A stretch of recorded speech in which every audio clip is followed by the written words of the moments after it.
Okay, सो अब आते हैं हम लोग क्वेश्चन नंबर 4 पे। क्वेश्चन नंबर 4 बोलता है pass entries for the following cases where there are two partners A and B जिनका रेशियो है 3:2। ठीक है, आप अगर क्वेश्चन में देखेंगे वहां पे दिया हुआ है डेटर्स गिवन है आपके पास 2 लाख रुपीज के, उसके बाद आपके पास प्रोविजन गिवन है 20,000 का, और बाहर जो आपका अमाउंट गिवन है दैट इज 1,80,000। ठीक है, नेक्स्ट आपके पास एडिशनल इंफॉर्मेशन गिवन है, यहां पे आपको एंट्रीज पास करनी है। तो स्टार्ट करते हैं विद दी एंट्री। तो दिस इज क्वेश्चन नंबर 4। तो जर्नल एंट्रीज करनी है हम लोग को यहाँ पे इस केस की। The format is date, particulars, LF, debit and credit. ठीक है, सो यहां पे जो आपके पास सबसे पहला पॉइंट पढ़ेंगे प्लीज, क्या लिखा हुआ है यहाँ पे? वहां पे लिखा हुआ है bad debts amounted to ₹12,000। Bad debts amounted to ₹12,000। देखिए, जैसे ही आपके पास कोई भी बेड डेट्स होते हैं तो आपको सबसे पहले चेकआउट करना पड़ता है कि क्या आपके पास प्रोविजन अवेलेबल है इस चीज के लिए कि नहीं अवेलेबल है। तो जैसे कि हम लोग का इन्वेस्टमेंट्स होते हैं, अगर इन्वेस्टमेंट की वैल्यू आपकी कम होती है तो आपको चेकआउट करना होता है इन्वेस्टमेंट फ्लक्चुएशन रिजर्व। वैसे ही आप बेडजेट्स भी चेकआउट करते हो कि आपके पास प्रोविजन है कि नहीं। तो पहली एंट्री हम लोग स्टार्ट करते हैं, लिखेंगे सब लोग पहली एंट्री प्लीज। तो पहली जो एंट्री होगी दैट विल बी, क्योंकि बेडजेट्स हुए हैं, बेडजेट्स का मतलब होता है ये अमाउंट आप अब रिकवर नहीं कर पाएंगे फ्रॉम योर डेटर्स। आप अपने डेटर्स से इतना अमाउंट रिकवर नहीं कर पाएंगे। Is that okay?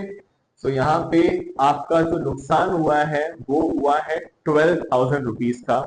सो यहाँ पे bad debts account debit to debtors हो जाएगा 12,000। तो ये आपने सबसे पहला जो काम किया, ये आपने अपने डेटर्स को उठाकर कम कर दिया। हम लोग एक काम करते हैं, side by side balance sheet बना लेते हैं कि अगर बैलेंस शीट आपके क्वेश्चन में आती है, फुल प्लेजेड क्वेश्चन में ये वाला पॉइंट आएगा अगर, तो आपका क्या करना होगा आपके बैलेंस शीट में। सो बैलेंस शीट में जो आपका फॉर्मेट होता है that is your liabilities amount, assets amount. So सबसे पहली चीज जो आप लिखेंगे अपने बैलेंस शीट में वो लिखेंगे आप डेटर्स। लिखेंगे प्लीज सब लोग। डेटर्स हमारे पास गिवन है ऑलरेडी 2 लाख रुपीज के। तो क्योंकि हमको बेडेट्स हो गए, बेडेट्स का मतलब आपको ये अमाउंट डेटर से मिलने वाला अब नहीं है, तो यहां पे हम लोग कर देंगे माइनस बेडेट्स। माइनस बेडेट्स, हम लोग को 12,000 रुपीज का बेडेट हो गया है। तो अब हमारे पास जो अमाउंट बचा होगा वो बचा होगा 1,88,000। ये वो अमाउंट है जो हम लोग को मिल ही जाएगा। बाकी जो नुकसान हुआ वो तो माइनस कर दिया हम लोगों ने। अब क्या होता है, अब आपको क्वेश्चन में चेक करना होता है क्या हमारे पास इस लॉस के लिए, जो 12,000 का लॉस हुआ है, क्या हमारे पास कोई प्रोविजन है क्या? Yes, we do have a provision of how much? 20,000। अगर आपके पास 20,000 का प्रोविजन है तो नेक्स्ट एंट्री जो होगी आपकी वो होगी प्रोविजन फॉर। तो इस लॉस की भरपाई के लिए आप प्रोविजन फॉर डीडी से अमाउंट निकाल लेंगे। So provision for doubtful debts account debit to bad debts account. Provision for doubtful debts account debit to bad debts account. यहां पे आपने 12,000 रुपए अपने प्रोविजन जो आपने अलग करके रखा हुआ था वहां से निकाल लिए।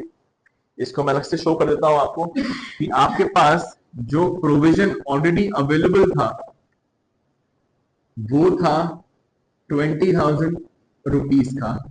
इसमें से आपने 12,000 रुपए का बेडेट्स निकाल दिया, तो आपके पास जो प्रोविजन अब बचा होएगा वो बचा हुआ है सिर्फ और सिर्फ 8,000। ठीक है, अब पढ़ते हैं नेक्स्ट पॉइंट नेक्स्ट पॉइंट पढ़ेंगे प्लीज, क्या लिखा हुआ है। नेक्स्ट पॉइंट लिखा हुआ है we have to maintain a provision of how much 10% on debtors. तो यहाँ पे आपके पास जो डेटर्स थे पहले 2 लाख, उससे मतलब नहीं है, जो लेटेस्ट डेटर्स आपके पास हैं उससे मतलब है।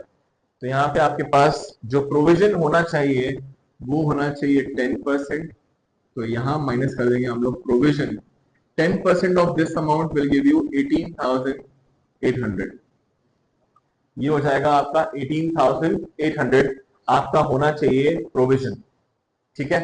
तो इसमें से माइनस कर देंगे हम लोग 18,800, सो ये आ जाएगा आपका 1,69,200।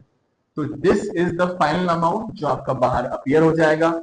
अब क्योंकि आपको कितना मेंटेन करना है 18,800 और आपके पास पहले से 8,000 रखा हुआ है, सो 18,800 माइनस 8,000 आपको 10,800 रुपीज का प्रोविजन और बनाना पड़ेगा, क्योंकि आपको नया प्रोविजन क्रिएट करना पड़ेगा 10,800 रुपीज का। ये निकालते हैं हम लोग अपने रीवैल्यूएशन अकाउंट से। तो जो सी एंट्री नेक्स्ट एंट्री होगी that would be revaluation account debit to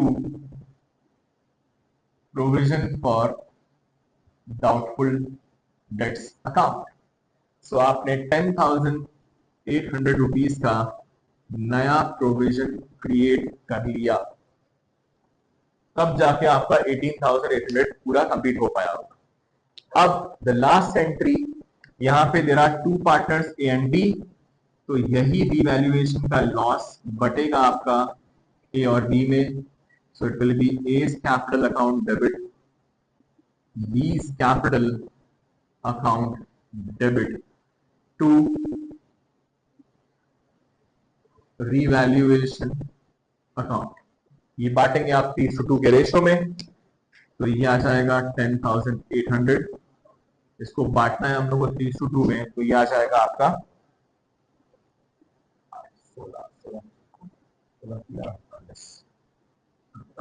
6480 and 4320, 6480 and 4320। ये हो गया आपका फाइनली क्वेश्चन नंबर 4 कंप्लीट। तो ये जो क्वेश्चन नंबर 4 हुआ है ये आपके फुल फ्लेजेड क्वेश्चन में अपीयर हो सकता है। जर्नल एंट्रीज होंगी तो इस तरीके से होगा। अगर आपका रिवैल्यूएशन पीसीए बैलेंस शीट होगा तो बैलेंस शीट में ये इफेक्ट होगा। रिवैल्यूएशन में आपको डेबिट लिखना होगा सिर्फ और सिर्फ to provision 10,800। Thank you so much for watching, will see you in the next class.